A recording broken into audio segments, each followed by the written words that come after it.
Hey guys, welcome back to another episode of WordsrTough. My name is Jose Rodriguez, and I'm here with my co-host, David Diokendo. And on today's episode, we have some facts for you guys. In quotes. Honestly, it's just a bunch of at least on my end, a bunch of randomly found historical, in quotes, facts. It's saying in quotes because I have not actually double-checked my sources, but they're interesting stories and or factoids in a way. But I don't know, I thought it was like an interesting topic to talk about. And also, Jose, you said that you found that topic interesting because you sort of discovered some, I guess, history facts about your family. You mentioned? I'm going to tease it a little bit and we'll get into it in a second. But basically, I had some family members that visited us recently from Guatemala. They were like my cousins. They were like your cousins? They were, yeah, kind of, because it's like, you know, I think it's called second cousins, really. But okay. That gets all murky for me, so I just say cousins. Like a cousin's cousin or, yeah. Yeah, but they were studying, they studied abroad in Germany, and they did a few other things. So then now they were trying to backpack through the U.S. In quotes? Yeah. Lots of quotes in this episode. Yeah, I won't get too much into the family drama, but, but one of the positive things that came out of this trip was that they brought kind of like like when you have a map and like, let's say a family tree, look right. at it as a map. And somebody brings another piece and adds to it. To that web. That shows the whole other half of a side, So that's kind of what they did. They brought a family tree that we had no idea about. In a literal sense, or just they're just kind of mentioning things. Oh, you're this uncle. No. They have the family tree like with the records and stuff. Oh wow! Like they use Ancestry and that stuff, and how you could build it and save it. So they had a piece, and my sister had already worked on some of ours, so they brought it and like joined it up. And we found some crazy details about some of my great grandfathers. They were like former conquistadors.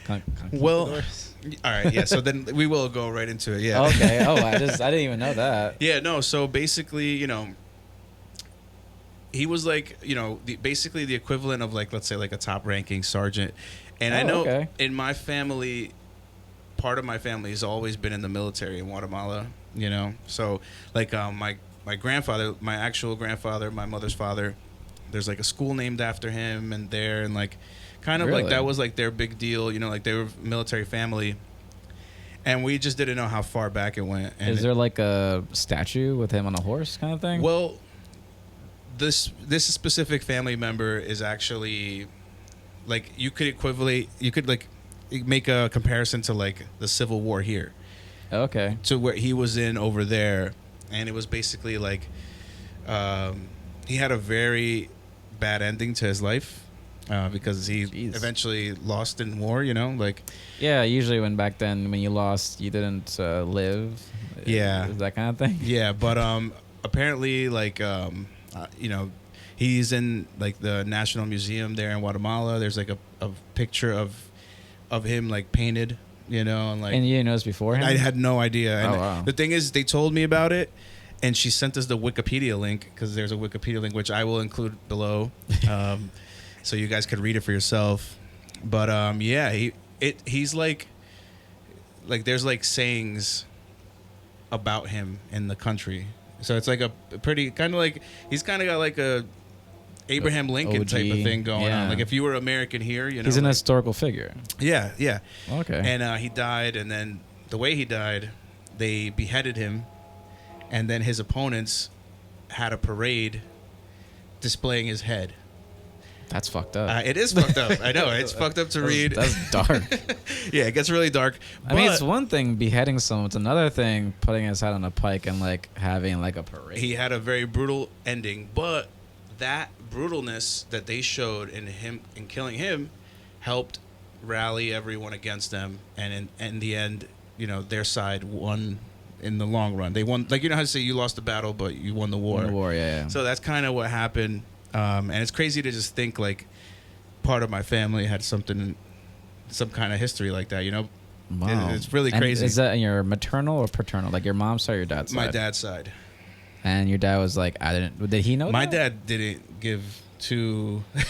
He didn't care? I can't say what. He didn't care. This episode is sponsored by Nbox, a modern mailing center designed to meet the security needs of our time. Whether it's shopping for our favorite products or paying monthly bills, statistics show a transition to online convenience. It's quick and simple, which is why we love it. Unfortunately, it's created a new kind of criminal that seeks to steal your identity or take package right from your porch. As a listener, you can enjoy $5 off the lifetime of your subscription to an Nbox package plan when you enter tough words without spaces at checkout. Visit www.nboxdelivers.com to learn more. Awesome. I love Nbox. Check out their website below, and you can check out all their services, their service area, and definitely love using their services. And for our next sponsor, we have Premier Rank Marketing. They can help you out if you have a business, whether it's selling stuff online or you have a brick and mortar location, restaurants, gyms. The company's helped so many people during the pandemic grow their online presence. So if you need any help from social media to Facebook targeting campaigns, Google, LinkedIn, and all the other, even TikTok, they do TikTok ads. Just reach out to Premier Rank Marketing and let them know that WordsrTough sent you, and they'll hook you up with a huge discount. Our third sponsor here, we have Worldwide Solutions, located in Clifton. They do taxes, travel, and insurance. Any type of business needs you have. They can even, give you a good direction to go if you need some payroll services, things like that. And definitely check them out. Their info is right below. And our fourth sponsor is Rick's Barbershop in Garfield, New Jersey. If you have a important date coming up, you're going to a wedding, things like that, you're going to be photographed, definitely check them out. They're the most precise barbers in the area, and they'll definitely hook you up if you tell them WordsrTough sent you. Jose and David just mention those names, and they'll be like, no problem, right away. We'll hook you up. We just want to say thank you to all of our sponsors, and back to the show. Yeah, because he was, like I said, there were positives and negatives of them coming here. Yeah, he was not happy about the trip. Just put it that way. Okay. But so yeah, he's like, what do I need to know that for? This is that. Right. Like as in like, what does this add to anything happening now? But it's good to know. I think it's like rich to know your own history. Like. I mean, especially not just being Hispanic, but there's always that. I mean, that's what they have things like Ancestry.com, because people want to know their roots, positive or negative. It's super. I mean, for me, I'm still trying to figure out my roots. I have like my African side, and then I have my indigenous side, and I have my European Spaniard side, and all kind of mixed in one. But the hardest to figure out is my indigenous side, because I don't know if you guys know about Taino history. They're all dead. Or all of the, there's no pure, I guess you can say, indigenous Taino in Puerto Rico anymore. We're all kind of mixed in. So it's a very mixed bag. But just the fact that this guy, historical, not just a random grandfather, but an historical figure on record. This is like, no, he's actually has part in the development of your home country. I think it's important. Yeah, and the scariest thing though is I'm about to show you the picture. Okay. And it looks like my dad. Like it looks like my family. When I saw the picture, that's really what floored me, because I was like, this looks exactly like my whole dad's family. Okay. But look, you'll see. You've seen my dad. He's a little older now, but you could imagine him younger. I saw pictures. I've never met your dad in person, but I've seen pictures, and looks. Yeah, and there's pictures downstairs in the basement of him younger. Like it looks literally like that's his grandfather or something. So you come from a very hefty family. Yeah. Yeah, they're bigger guys. Like my dad's a bigger guy. He looks hefty. Looks like military family. Well fed. We have from good stock. Yeah, but he served. It says here, 1847 to 1851. Okay. I guess like when he did a lot of his battles and stuff. But yeah, I mean, I'll include it in below, and if anyone is interested to read it. One thing I noticed is that he doesn't have a beard. Yeah. Is that like a military thing, or is that? I think so. My dad never rocked a beard. I guess that was just their background. Like they just always shaved. Clean shaven. And I know since getting married, my wife has asked me to grow out my beard. I don't know why. And after we saw like a video or two on like how to like maintain or trim a beard, she's like, I want you to grow your beard. I'm like, up to what length? She's like, I don't know until I say so. I'm like, all right. I don't know if you guys people know this. I have no attachment to my hair. Like I shaved my head in high school. Like if my hair fell off now, I sincerely would not care. And people ask me, oh, so what are you doing to grow out your beard? I'm like, nothing. It just grows. I just sort of make sure my neck doesn't grow too much. But did you know, this is a not fun fact, weird fact, but there was a beard tax at one point. No, I did not. So I'm going to read this so I get it right. So there's a Peter the Great imposed a beard tax. He's Russia's revolutionary czar, once imposed an annual beard tax on members of society who had facial hair. Wow. Isn't that messed up? Like, you can't grow your face. And so if someone wanted to keep their facial hair, they simply had to pay for it. After they made their deposit, they received a coin that said tax paid. Wow. I don't think I would like that very much if someone were to say, hey, if you need to grow like something on your body, on your person, like just naturally grew, you have to pay for it to like, that makes no sense to me. That makes me think like whoever made that rule had some stock in like razors and like, like he needed to sell these and yeah, maybe he had stock in like, what's that? It's the best a man can have. That razor company. Oh yeah, I forgot the name. It's Gillette. So like, there you go, Gillette. Some Gillette thing. I don't know. Like, when I first read that, I was like, that would definitely not work today in any way, especially with a lot of very patriotic Americans. Telling them anything, telling a lot of Americans these days anything, it's like they're gonna have a big uproar. Like a lot of people just don't want to wear masks anymore.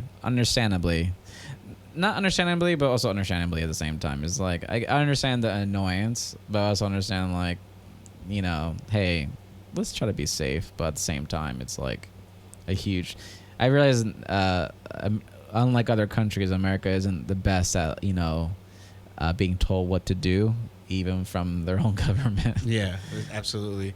Like some people believe that right now about the vaccinations. Yeah. I'm just like, as a teacher, I'm just like, I just want to go back to work. I need my students back in class in person. If that requires masks and stuff, and fine, like, and actually there was not an argument, but there's like a study on like, if you do have a beard and it kind of affects or disturbs how a mask could be worn because of like all the hair follicles, it doesn't work as good. Yeah. So I mean, I don't think my job would be like shave your face. I mean, if so, I'll be like, fine, I don't care. But I don't think they'll do that though. Maybe not. I'll let you know. Yeah, I'll let you know in September. My beard used to be on the longer side. At one point, it was really long, but I trimmed it down when I started managing the facility that I'm managing now. But now it's a little on the longer side now from what I normally keep it. But even when the masks came out, that I did trim it down because of that too. Yeah. But are there any other, I guess you can say, military? Because you said you had a lot of people, a lot of family members are in the military. Yeah, currently even, yeah. When I go back to Guatemala, my family's homes are in a gated military community. So it's like extra safe. And then we've gone to like these beaches that are like closed off only for military people, so we've had like the beach to ourselves. Wow, so fancy. Yeah, we have a long history in the military, so I think maybe something. I remember when I was in high school, I told my dad I wanted to be in the Navy, and he was like against it. I don't think he took it well. No, he was against obviously it. Obviously, like, no, you don't want to do that. I guess he was just scared about like what happens and like what could happen. Like he's unaware of how the system works here. Right. So, like, he would have no control over that, things like that. And he didn't go into the military, so. I know my brother's in the military currently. My dad used to be. I have, like, several distant family members that are also in the military and in law enforcement. I have uncles are like lieutenants and like as police officers, and stepbrothers are police officers. My brother is also police. And then I'm like, I'm gonna be an artist. I'm gonna paint my heart's desires. Kind of thing. But yeah, it's a very different avenue. And honestly, the main reason I didn't join the military, one, I didn't really see an avenue for like the creative arts or the visual arts in the military. If there was something, I would have taken it. I'm sure there is something out there, but so I decided, and also seeing how my mom reacted to my brother going to the military and him being shipped up all the time. He still goes overseas to this day. I was like, let me not do the same thing. Let me just like go to college. But there's pros and cons to both decisions, I believe. I will say this though, he doesn't have student debt. I do. So yeah, that's true. You're pretty set up afterwards. I'll give him that. So yeah, but it's kind of sucks. But mentioning the military, or I'm trying to have a good segue, but I'm gonna fail miserably. But this upcoming September, I'm gonna get into hunting. I got my hunting license last year. In New Jersey, you just have a hunting license. It's just a one license, but you can use not whatever weapon. You need to be tested based on the weapon that you want. So I use a bow and arrow or bow hunting. And my wife and I are like trying to figure out, how to field dress a deer, which is like, after you kill it, what do you do? The easy part, believe it or not, of hunting is actually just killing the animal. That's the easy part. The hard part is like getting to the, setting up, your tree stand or your exactly where you're gonna go to hunt exactly, and knowing where the deer are coming from and whatever. But the hard part is actually like once you kill a deer or harvest a deer, the politically correct way of saying it is harvesting a deer. You're killing a deer. Is actually dressing it, like cutting it open, taking the skin off, the guts out, all that stuff without infecting anything or damaging anything. But I'm gonna go full circle here. But there's a funny story also in the military about Napoleon Bonaparte hunting rabbit and being attacked by rabbits. Did you know that? No.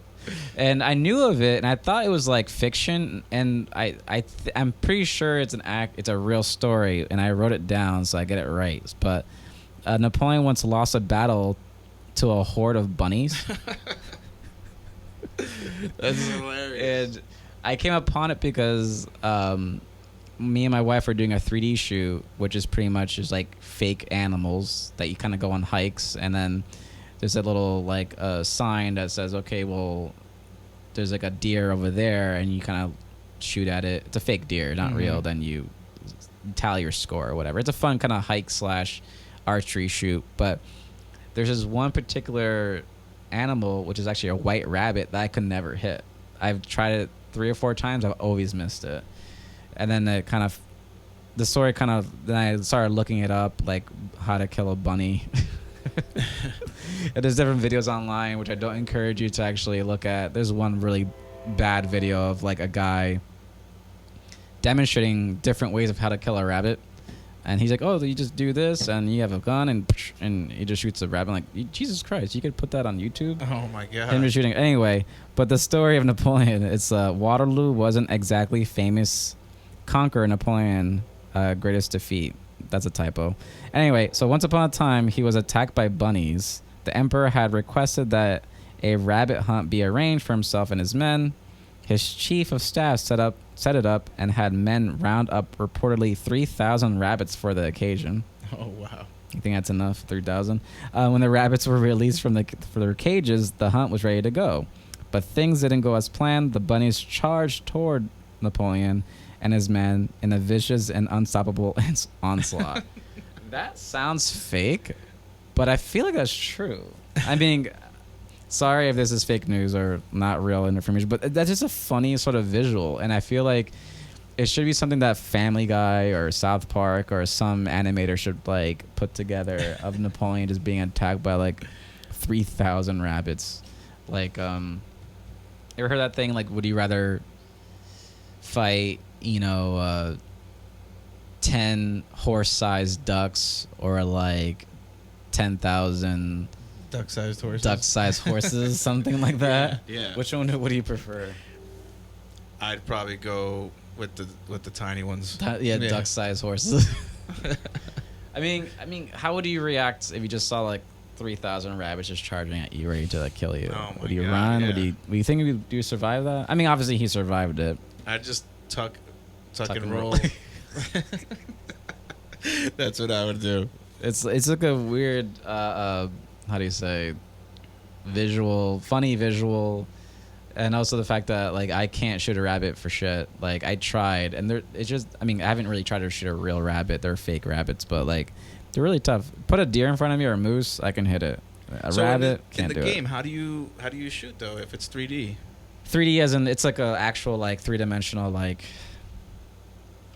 form. So it's like a fake animal, and you just go on a hike. I mean, obviously, and there's a bunch of places in New Jersey that has like a archery club, and they'll set up like different targets. Also, they're like models. They're actually real. They're actually actually 3-dimensional. When I say 3D, people think it's like virtual. The augmented, like Pokemon Go. That's yeah, what I was thinking, no, it's not.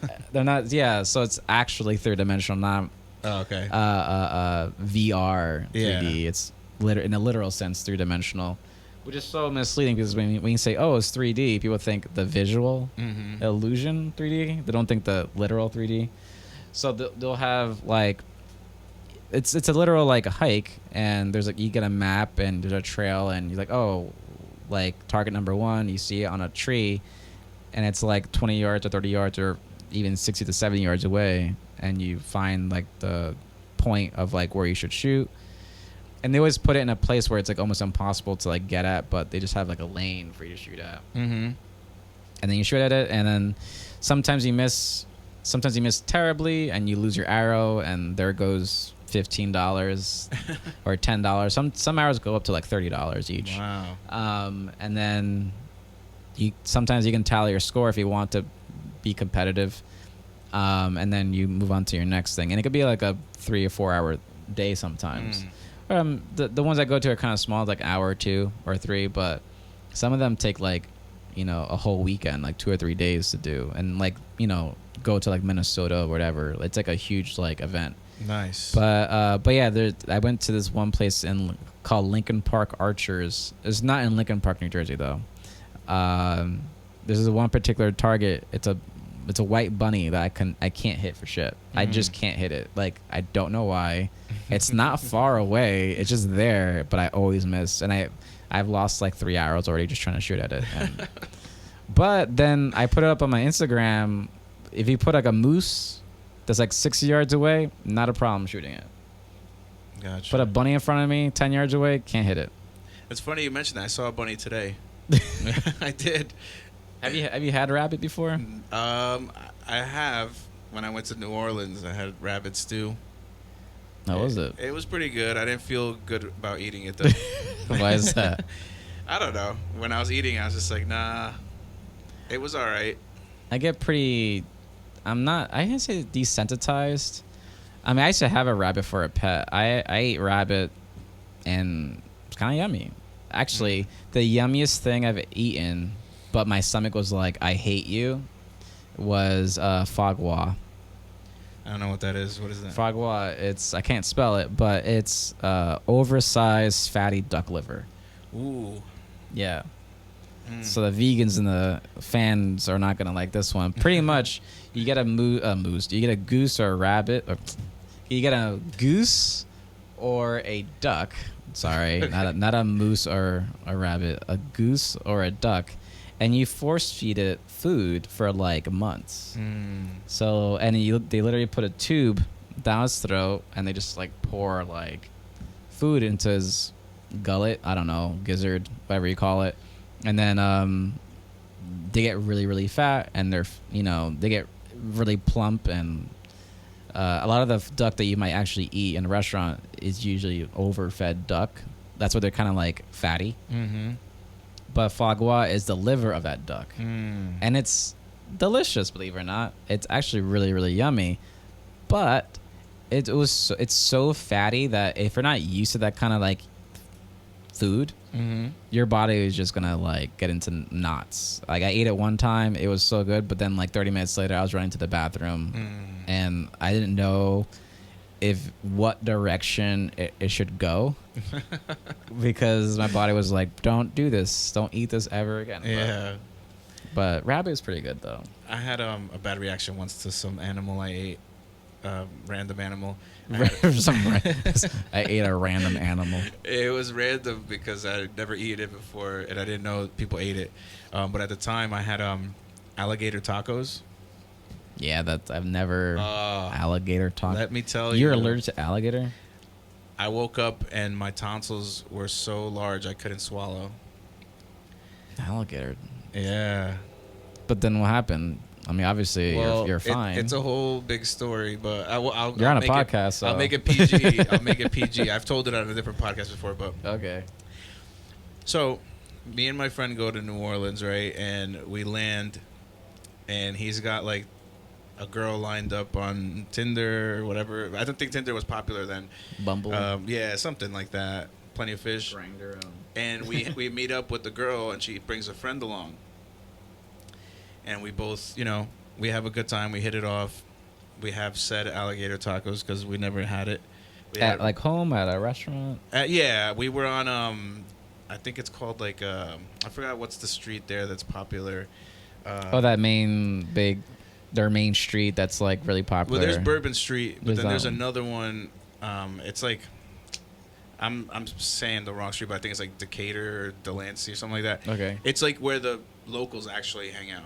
So after we went to this restaurant and we had alligator tacos and we had rabbit.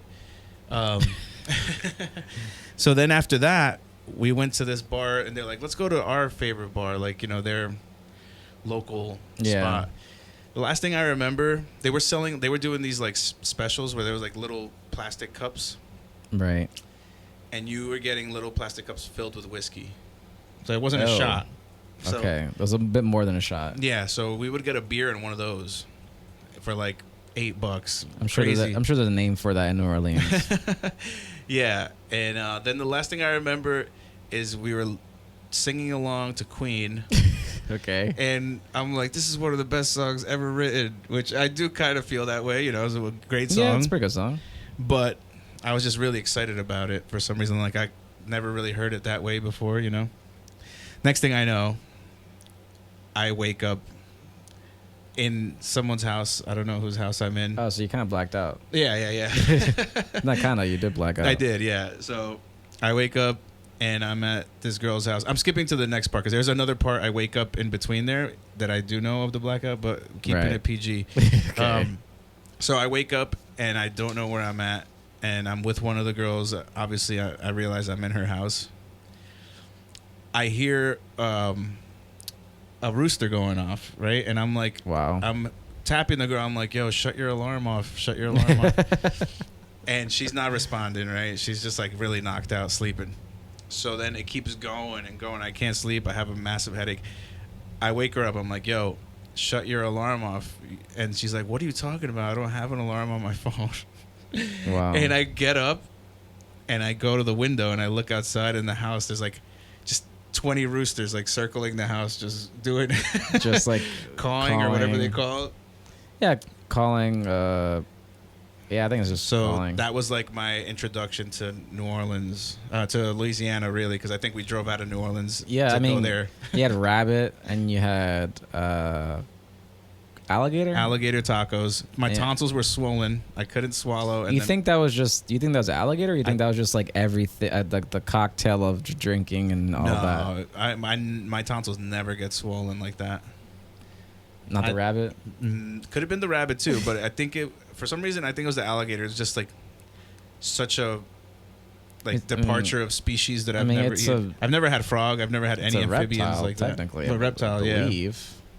I'm sure there's some subset, like there's some animal I've never scientists eaten out a there, reptile. but I'm pretty sure a crocodile or alligator is a reptile family, or they're definitely cold-blooded. Yeah, I've never had anything like that, like frogs, alligators, crocodile, nothing like that. Anything green in the water. I don't think I've ever had I've only that wasn't a mammal, I think it was chicken. I think everything else, or chicken and also a duck, but most of my meat that I've eaten have been mammal. I mean, the oddest thing that I've ever eaten was probably kangaroo. I had a kangaroo burger when I was in London, and I think I mentioned it before, but yeah, it was very dry, it wasn't juicy in any way. It was very dry, but not bad. But again, the way they kind of make burgers there, they had burgers in London, they actually put an egg and different, they kind of dress it kind of differently. Here it's just like, pickles, tomato, lettuce, whatever. There's like, hey, an egg, like, and different things like radishes and stuff like that. So, but also I think also that was a very different flavor. But and to this day, when I make a burger at home, I sometimes add an egg to it. Nice. If I want to add that extra protein for whatever reason, unnecessary protein there, but it's all good. But you're speaking about animals, but another fun or odd or interesting, in quotes, fact is humans are the only animals with chins. Wow. And then you try to think about that, and you're like, wait, how? And despite the many differences between humans and other creatures, there are also plenty of similarities. Many creatures have hair, a heart, eyes, and powerful brain just like ours. But there's one feature we don't share with any other species, is our chins. And I tried my best to debunk that fact of like, is there another animal on this earth with a chin? The only thing I could think of is chimpanzees. They kind of, But we're in the same family, ape family. So chimpanzees, orangutans, gorillas, stuff like that. So kind of true, kind of untrue. Because, I think it's saying that humans are... I think we are apes. Not I think we are apes. We're an ape family. So I think this sort of factoid... I'm not sure if they mean also apes or whatever, but I think it's kind of odd. Do you think that so? But the whole chin thing? The chin thing, I don't even know why we would have develop a chin like that. Yeah. That's weird. But chimpanzees have chins, but I'm sure they do. I think they do. I know it's kind of weird. I don't know why I'm doubting whether... they kind of are a little chinless, yeah. Are they chinless? Yeah. Chimps. They got that like little like hairy ramp thing going where it's like just a little... So a gorilla doesn't have any chin? Actually, yeah. Think about it. Looking at it. Yeah, they have that like little like... They don't have half of a coconut bowl type thing going on. How about a gorilla? Gorilla. I know this is not great podcast visuals because that doesn't... Actually, that looks like a chin. I don't know. You got to actually look at the skeleton to know if it's a chin or not. But it looks like a chin, but... It... He's kind of the face I'm making. He's like, come on, dude. Save that photo, please. Maybe you gotta put that up on a screen. Like what we're looking at. I'll save that and send it to you later. But it's like the gorilla's kind of giving you that side eye, like, come on, this guy's not really a chin. Come on, guy. Are we really talking about chins and animals? But yeah, it was. Some humans have more than one chin. Yeah, double chins are a thing.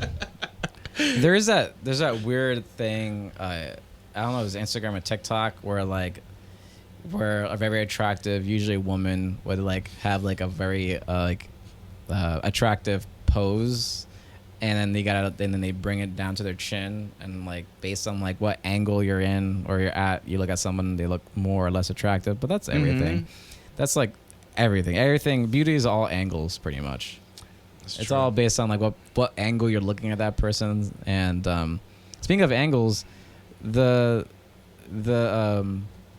mirror in your bathroom adds like 10 pounds. Oh yeah, did you know that? Oh, okay, that's good. The one in the basement? Yeah, in the basement. Okay. After I use the bathroom, I changed my shirt. I looked in the mirror like, I'm not that wide. Like it made me look very square. Like it just, I don't know what it is with that mirror, but I don't know if it's warped. Yeah, maybe. And when I go home, I gotta look at other mirrors because I have 3 other mirrors at home. I'm like, yeah. And I asked my wife, like, am I square? Am I square? Because it just made me look really. I mean, am I in a fun house? But I gotta buy you another mirror over there downstairs. But I don't know. I just realized there's like a reoccurring trend in my list about rabbits. Okay. But have you seen Alice in Wonderland? Yes, I have. Are you a fan of that? I like the whole story. I like the Cheshire Cat type of thing, that whole vibe. And I also, weirdly, when I was like 13, I bought a PC game that was like dark Alice in Wonderland type of thing. I think I know that. Yeah, it was a really good game though. But there's this condition called Alice in Wonderland syndrome. Mm-hmm. Is a condition that makes people feel larger or smaller than they actually are. Wow. Which is really bizarre. So you're in a way, you're kind of like in a everlasting trip of constantly feeling significantly larger or smaller. Oh, and does it vary at times? Like you feel smaller and bigger? So the little factoid here is that anyone who knows the story of Alice in Wonderland is aware of the magical moments when the central character, turn the page, shrinks and grows in size. And while those with the rare Alice in Wonderland syndrome don't actually shapeshift, they do have temporary episodes that make them feel larger or smaller. The spans of distorted perception can also make it seem like things around them are moving further away or closer. That's terrifying. You're kind of tripping out. Yeah. You're literally in a mushroom trip. Yeah. Yeah. But like I do wonder if like the thing is that I have one student that who I still contact with, but he is actually partially colorblind, but he didn't know it. Mm-hmm. So I think like similar like Alice in Wonderland syndrome, they may not know they have it until they're told. Like for this one student, like I'm not joking, for a whole semester, he kept getting like different like painting assignments wrong. Like, hey, paint this thing orange and like use complementary colors and whatever. And it wasn't towards the end of the year where I asked, he had to copy a painting, like exactly how it is. I think it was like Starry Night or something like that. I forget what it was. And I asked him, hey, like, what's this color? He's like, that's yellow. And I'm like, what's this color? He's like, that's yellow. I'm like, wait, what? And like the yellow he thought was yellow was like green. And I'm like, okay, can I ask somebody else? Because I don't want to embarrass you. I want to make sure like I don't want to seem like a bully, but like I need to ask somebody else. I pulled another student, like, what color is that? They're like, that's yellow. Like, what color is that? They're like, oh, that's green. And he's like, what? And I'm like, are you colorblind? He's like, no. I'm like, are you sure? He's like, I'm not colorblind. I'm like, I think you're colorblind. And then I think I'm getting the story straight because it was some time ago. And then I took him I didn't take him. I said, go to the nurse right now. And he came back. He's like, I knew I had a hard time with color, but I know I was colorblind. So I think if you had Alice in Wonderland syndrome, I don't think you would know until you got like tested. Wait, hold up. So the nurse got like a color testing kit? Yeah, they tested them. Nurses are supposed to have that? They have their, I don't know. I wasn't there when she tested them. I know, but I'm saying, is that what protocol? Like if someone...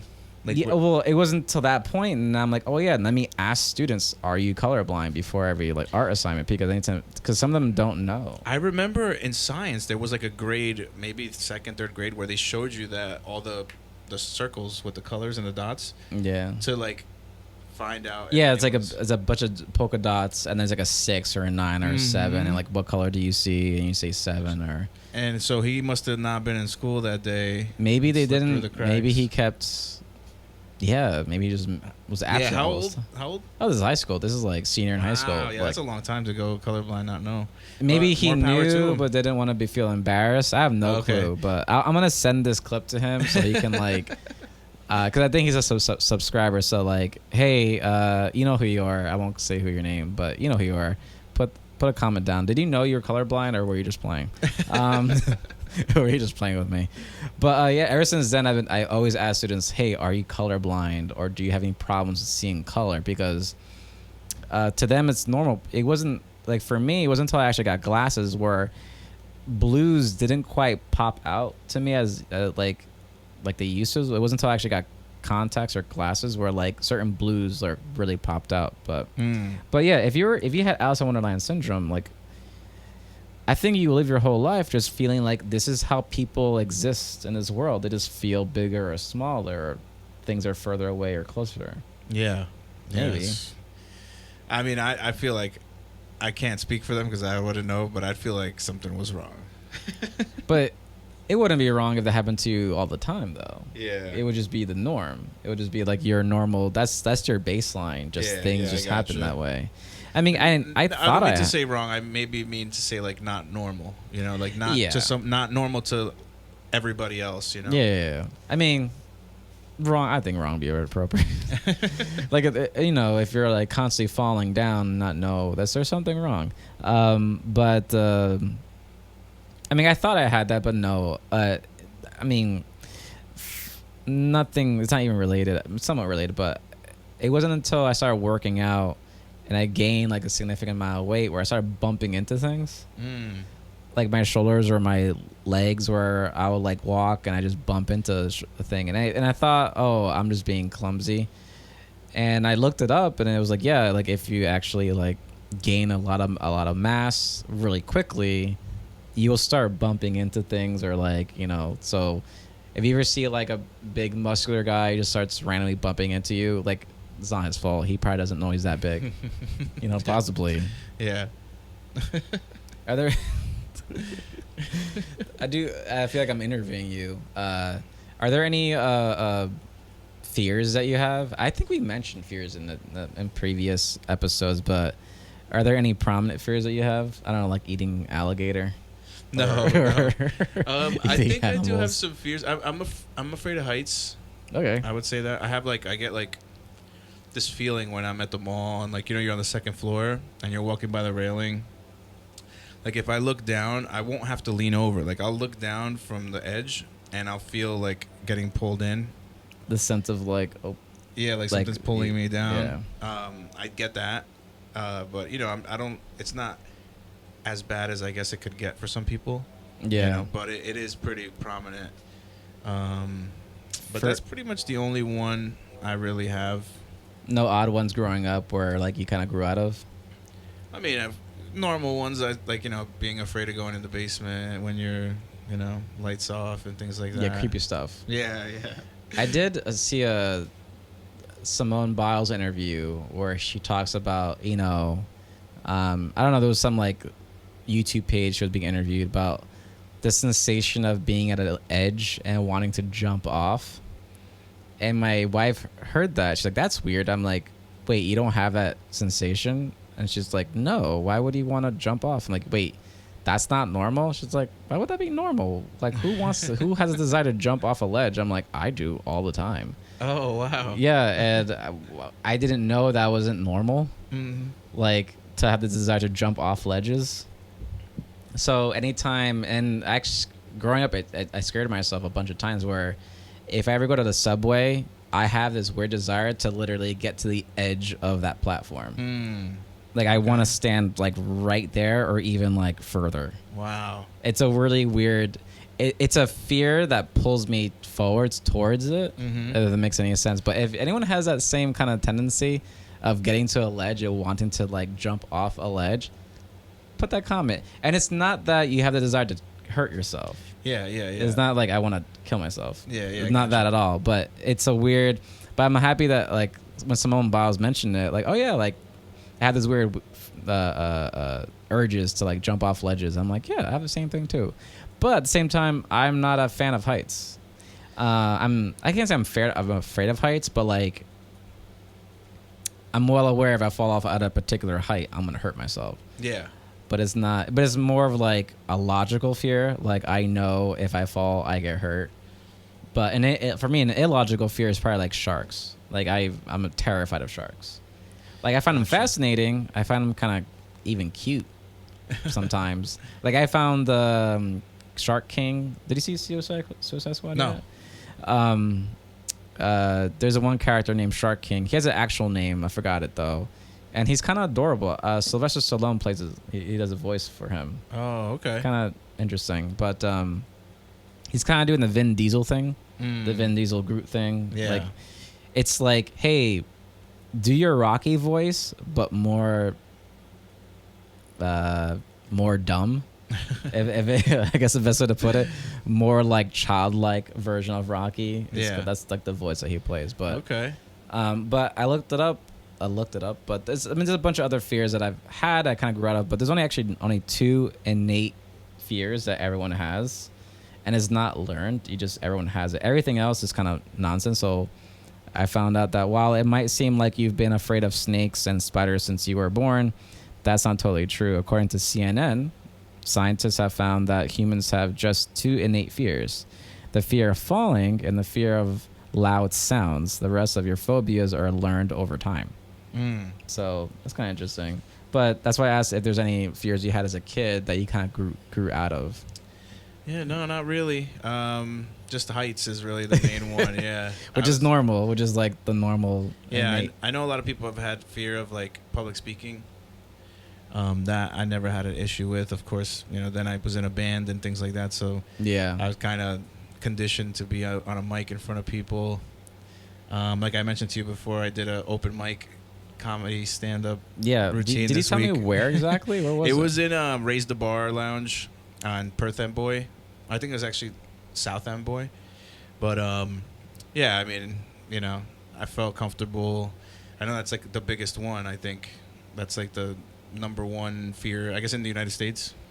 Well, I hear from, I think this is Rhonda Patrick that mentioned this. I'm not really sure, but there was definitely a scientist that mentioned that. Maybe it was her. I don't know. It was definitely a woman that I heard this from, and she was really smart, I think. But anyway, all this stuff that we mentioned, fact check us, please. Don't take our word for it. But they said that our fear of public speaking comes from way back when we lived in like tribes. The only time you'd actually have to stand in front of like your peers or your fellow neighbors or whatever is when you're on trial. Okay. Any other situation, you would never need to be there. So that sort of like trickled down, from generation to generation, like standing in front of a group of people where sort of like you're on the spot for something bad. It was never for something good. So I must have been in my past lives on trial a lot. Possibly. Yeah. Possibly. But yeah, there's for me, a weird fear and that I'm aware of it, and I know it's silly. I know it's really, really dumb and like makes no sense. But I gave it a name. Okay. I call it Mary Poppins syndrome, even though it's not that at all. I'm pretty sure that's me. It's when I have a fear of holding an umbrella and being flown away. Wow. Yeah. So in some heavy winds, you get extra. I get kind of when it starts pulling. Yeah, you will never see me with an umbrella. And I'm not joking. Like, I have umbrellas. I never use them. I have umbrellas in my car. Never use it. And if it's this weird. I'm aware of it. I was like, I know this is silly. This doesn't make any sense. Why am I afraid of being flown away like Mary Poppins? I don't even know. But maybe at one time when I was a kid, I was holding an umbrella and a big gust of wind pushed me over. I don't know. I have no clue. Yeah, that could be. But the weird thing about the fear is that I'm aware of it. I know it's kind of silly, but it's still kind of there. Gotcha. Thing. Yeah. Kind of silly, right? No, I mean, I guess when you think about it like that, I'm sure there's so many people that have like little things like that, Yeah, I wonder if they know that. No, but the good thing is that if you know that there's only, according to scientists, or from CNN, scientists said that you only actually have 2 innate fears. So everything else you kind of learned somewhere, some way, somehow. Those are like the primal.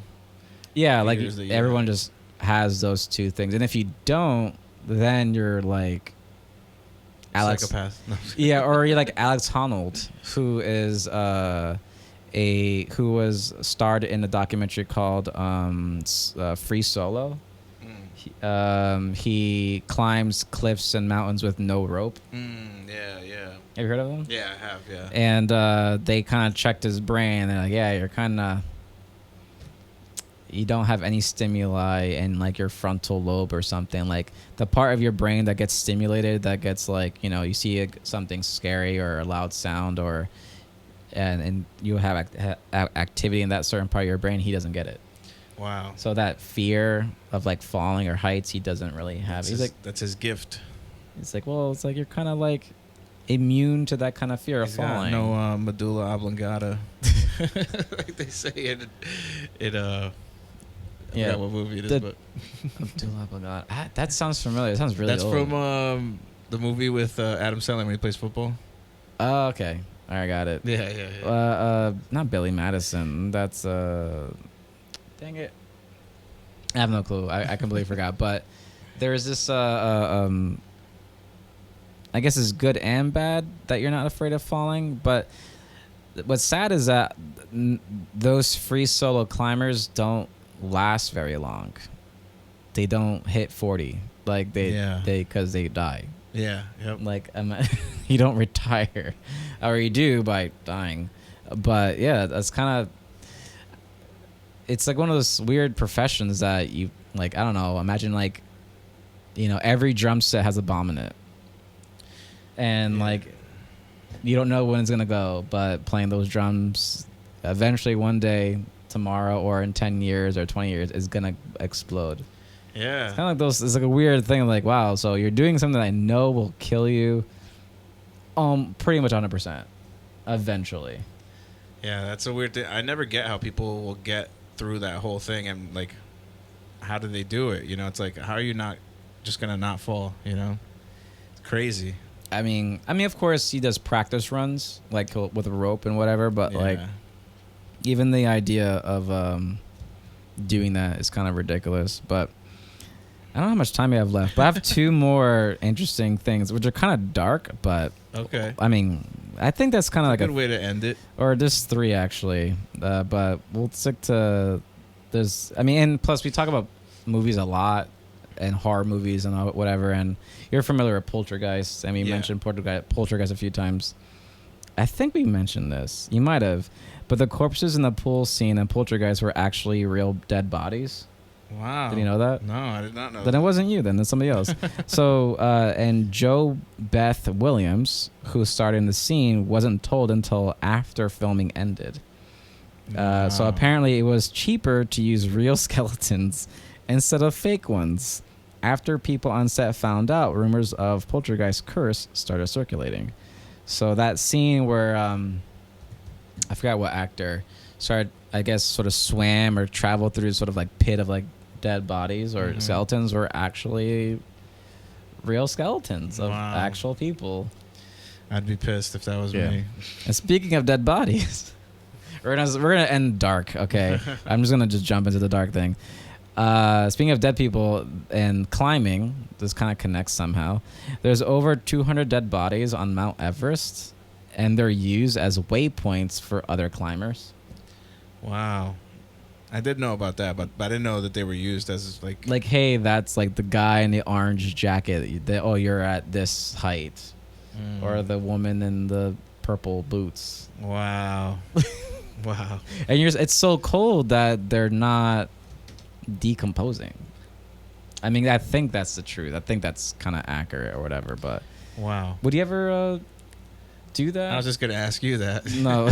I don't think maybe in a year once I hit the ground running on my new regiment. But right now I can't say that yes. I will never climb Mount Everest ever. I don't, even though I am embracing the outdoors and hiking and hunting and all that. Mount Everest is like, there's a reason there's no condos up there. It's like, I mean, I don't mind the ocean, but there's a reason why we don't live in the ocean. We're not really meant to survive there. Yeah. So I guess you call me a scaredy cat. I don't know, but yeah, I would never attempt any similar climb of that nature. I don't know. I don't see the point. I really don't. Some people have their own like sort of like vision quests or things on their bucket list, but one of them is not climbing Mount Everest ever. I don't know. I'm kind of curious. I don't think I've ever met anyone ever climbed Mount Everest. Then again, I never really asked. But and last but not least this is like a really bummer, but it's an interesting factoid and a sad one too. Are you familiar with The Land Before Time? Yes. Or All Dogs Go to Heaven? I'm familiar with the movie. I don't. But do you remember the characters in Land Before Time? Sort of vaguely. But do you know that one character named Ducky? Is that like the little one that would like really that's the cute one? Yeah. So this is kind of messed up. Anyway, so Judith Barcy, who played Ducky in The Land Before Time, and Anne Marie in All Dogs Go to Heaven. Anne Marie is the girl and the main girl, was shot and killed by her abusive father when she was 10. Oh my God! Isn't that dark? Yeah, so that is dark. Her father then murdered Judith's mother, doused their bodies with gasoline, and set them on fire. Oh my God! Yeah, and then shot himself in the head. Judith's gravestone reads "Yep, yep, yep," which is the quote from her Peppy, the Land Before Time character. So yeah. Wow. So uncomfortable facts. So, well, the thing that's uncomfortable about that is that like those two characters, especially Ducky, as a kid, I remember watching it, was like the most like positive aspect of that movie. Mm-hmm. But then like similar to Poltergeist, how when you hear like all the, I guess, stories that happen after the film that got really dark. Same thing, even with a positive movie. I mean, Poltergeist is a dark movie. It's like a horror film. So yeah. I won't say it's appropriate to have like a curse, but like, how quaint, you know? but with like something like Land Before Time that's so like, you know, lovey-dovey, you would have a backstory like, oh, like that character was actually killed by her dad. That's kind of messed up. Yeah, that's rough. You that's know, a rough one. And if she was alive, she'll probably be our age. Wow. Or maybe older. Shit. What a great way to end the podcast.